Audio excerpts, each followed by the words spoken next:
Hey, what's up guys? It's your second favorite PE teacher, Denver, and today we are heading into the classroom for how to win any 1v1 fight in Fortnite Battle Royale. Before we begin, hit like and subscribe right now and tell me in the comments who your favorite YouTuber in all of YouTube is to be entered in this video's giveaway. Do that now and let's get started. How many 1v1 fights do you win in Fortnite? The 1v1 is everything in Fortnite, and the better you get at them, the better chance you have at getting that victory royale. Some people will tell you it's luck, but there is a reason that the pros like Ninja, Dakotas, Rhino Crunch, Myth, they win almost every single 1v1 they get into.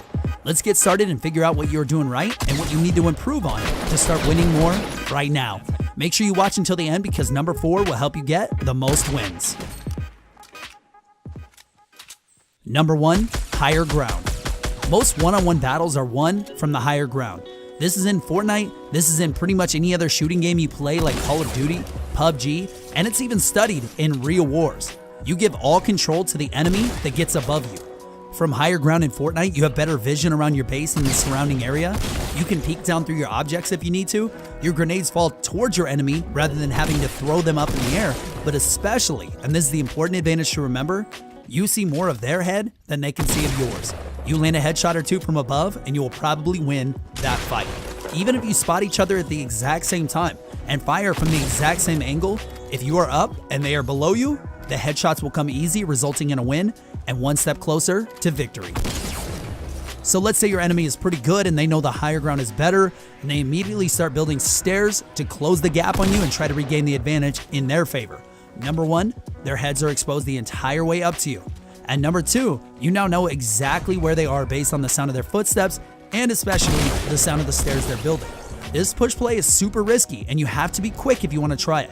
I've died in more 1v1s by trying to build up the side of somebody's base than I want to admit. Any good enemy will win that fight if you push up the side of their base, because even if you're equal on health and shields, they'll be able to remove some shield or even your health before you get a good sight on them, because remember, you're looking forward, you're placing objects, you're trying not to fall up. You're worried about other enemies possibly shooting or sniping from elsewhere, and all the while trying to look up and shoot at your enemy. What is the guy up top worried about? Being safe from snipers and you. That's it. This is why it feels so awkward and panicky when you're trying to push a base. It's just too much to worry about. So what do you do then? Do not just sit under the base. People try this all the time and all it does is let me know exactly where you are. Remember that my base is normally just 3 high, so I can jump off at any time, taking probably no fall damage and then open fire on you. So unless you know you can absolutely scare their base and take them down quickly, the best thing to do if your opponent has height advantage is to build up your own base. Sometimes the best bases can be just a quick 2 or 3 wide stairs ramp, not just reaching the top of their base, but reaching over the top of them. Building your stairs ramp wider ensures that you won't get your stairs shot out and fall. Plus, while they're shooting your stairs, they're using more of their ammo on the stairs and not you, giving you, again, an advantage.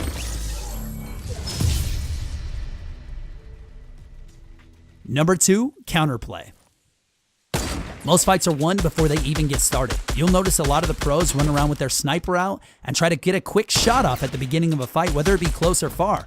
Why not? It takes a second to pull up your sniper, and if you land it, that's about 150 damage from the start, and it could be over if you end up with a headshot. But if you miss the shot and start engaging in a close range 1v1, there are things you can do to counter your enemy's decisions. Let's say you're up on top of a building and an enemy wants to build up to you. Put one single flat piece over the top of their stairs, that stops them immediately. They now have to either shoot that out, which would open them up to taking fire from you, or they can go around it, which means slowly backing up and then connecting their stairs, but putting themselves further away from you, which is the opposite of what they're trying to accomplish, or they can go back down and restart on a different path up to you, and this is all from you placing a single flat piece. Dakotas put it best when he said every play has a counterplay in Fortnite. One of my favorite counterplays happens in almost every game. In an instant, someone can be close to you and shooting at you first, giving a huge advantage to them, gives them a fight they could and should easily win. So what can you do about it? Drop a wall or stairs right in their face.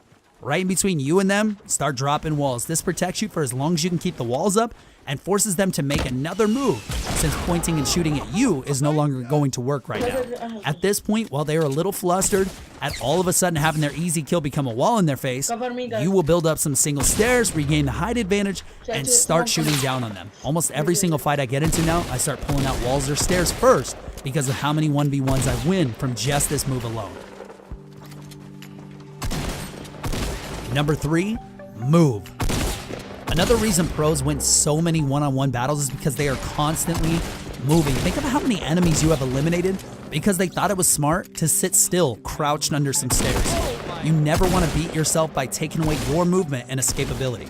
Like we saw in number 2, you want to give yourself a chance to counter. You can't counterplay when you trap yourself in a tiny area with nowhere to go. Let's back up a bit though. Staying mobile starts when you engage an enemy from a distance. Always try to avoid a close-range shotgun battle where, even if you win, you have a high chance of still taking some damage to your health or shield.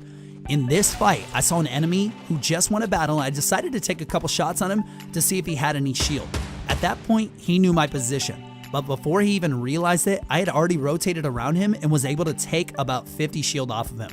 He still has no clue where I'm at. He decides to change his position too, since he knows I have the advantage in the fight at the moment, knowing where he is.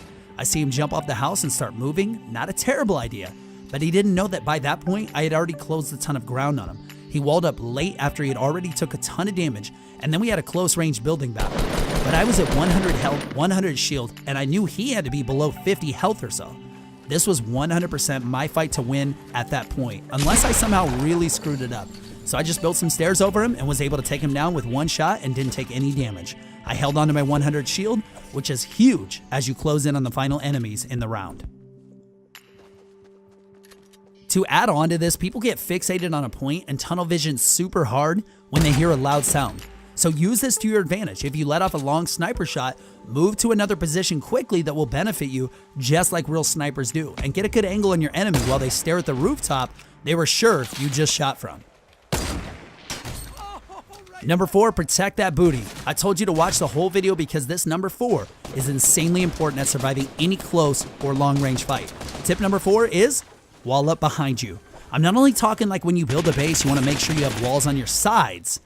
I'm talking about when you're in an intense, fast-paced 1v1 fight and you're trying to reset the fight, regain the advantage, but you have an enemy chasing you around whatever you're trying to use as cover. I kept dying and dying in some of these fights where I had less health than my opponent. I was still trying to get that win though. In this fight, some guy built up to me, so I countered with the same move. I caught him off guard a bit, but wasn't able to land a shotgun blast since I was pretty shook up too. He smashed me with a big hit, sent me on the run, and now this is where I made a huge mistake. I try to run from him without walling up behind me. I take a shotgun to the back, I go down, game over. I gotta admit, I was pretty frustrated, but there is always something to learn from every fight. This fight was the turning point where I asked myself, why didn't I just jump, do a quick 180, drop a wall, keep running, jump, quick 180. It wouldn't even slow me down and probably would have saved my life in this situation. Of course, it's not just in the heat of battle that you need to think about protecting all sides. Play like this. Assume you always have a bolt action sniper pointed towards you at all times because, well, a lot of the time you have a bolt action sniper pointed towards you. The moment you step up and peek your head out just a bit to get an easy snipe kill, you might end up being the easy snipe kill. This is the last one. I'm not even going to call this number 5 because it isn't an official tip, but when I taught 4th grade, I would always ask my students and make sure they remembered they knew how to get better at anything. I asked, how do you get better at reading? By reading. How do you get better at math? By doing math. Of course, there are a million details that go into being good at reading, being good at math, but to improve at anything, it's simple. Spend time doing it. Fortnite is no different, and although all these tips in this video might seem overwhelming and a lot to remember, spend a day or two specifically practicing each one and you will get them all down in no time. Drop into those high action places like Retail Row or Pleasant Park. Get that experience. Learn from every single battle you get in and you will definitely improve. Just make sure you stop blaming lag or calling everyone hackers. And that's it, guys. Thank you guys for watching this video to the very end. I hope you learned a ton in this video. It took forever to make, but of course, you know, maybe that's my own self, like being hard on myself. I try to strive for that high quality, so I hope it's coming across to you guys. Hit like and subscribe right now, and remember to leave a comment saying which YouTuber is your favorite YouTuber across all of YouTube. Did I say YouTube enough? To be entered in this video's giveaway. Since the channel's been blowing up a lot lately, some sponsors have contacted me, so expect some cool things coming soon with some new ideas. I can't believe how much we're growing though. It's nuts. Like, we're looking at a soon-to-be 150,000 strong community. This is crazy, and this is just kind of on my mind, just some unsolicited life advice for the day for you guys. Go make someone else's day better. It's easy to get wrapped up in your own head. Sometimes I'm living in my own head all the time. My own stress, my own struggles. I almost forget that people like exist around me. I mean, everybody, like they say, is the star of their own movie. And sometimes it's hard to remember that those people are the star of their own movie too. They're not just like a character in your movie. They might need a little encouragement and love. So anyways, I'm gonna let you guys go with those words. Don't let them offend you. Sorry, I'm not telling you what to do. Just something on my own mind. But you guys have a great day today.